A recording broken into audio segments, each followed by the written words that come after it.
In this lesson, we'll start building controls for the character spine. For spine and vertebrae control, I like to use the Spline IK tool in Maya. This helps us to get some really nice and natural functionality. So let's go ahead and explore this tool to see the benefits of using it. We'll double click it. Once we have selected it, we can reset our tools. And what I really like to do here is just make sure that auto parent curve is checked off so we can define exactly where we like it to be in our hierarchy. From there we can press Ctrl A twice, getting back to our channel box, and we'll now work on creating our spine. So we'll want to tie in our spline control to our root object all the way to our neck bone. So we'll go ahead and find our bones group and open them up. So we'll just open up our spine joint chain all the way till we get to the neck bone.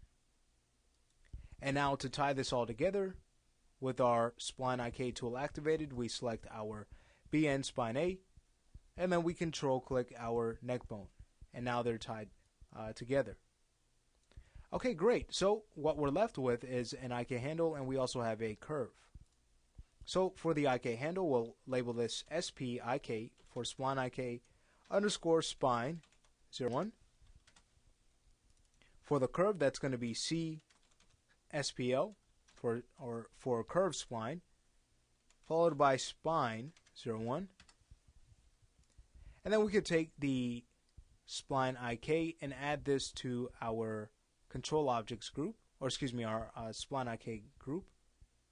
And we need to find that. There it is, our IK's group. And then for the curve, what we're going to want to do with this is just simply add this to our extra nodes.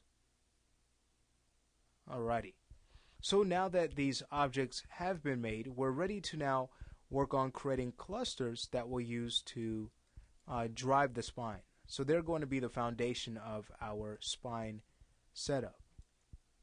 Now to quickly do this and to quickly create relative spines, you can, with your curve selected,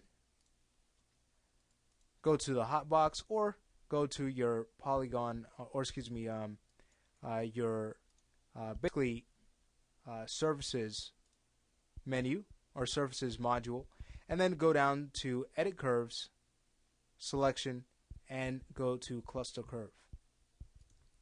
What this is going to do for us is generate a cluster on each control vertice that makes up this curve.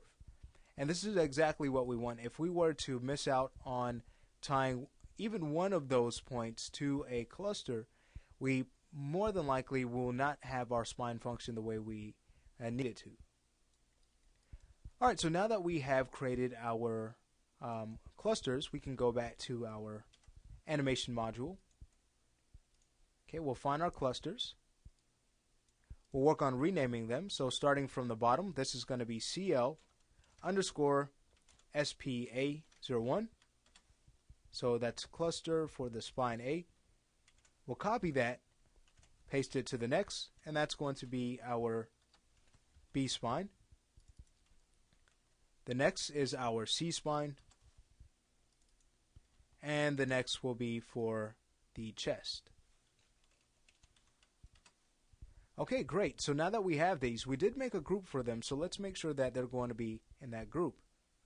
With them all selected, we'll just middle mouse button click and drag them to the spline or the cluster spine group. Alright, so there we have it.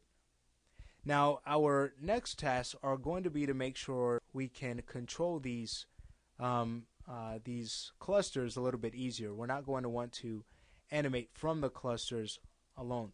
But if we like, we can go ahead and just select a few of them and see what type of functionality we're going to be able to get. So this is going to be really, really nice. And there's the one for our hip. So what we'll do is go ahead and stop the lesson here.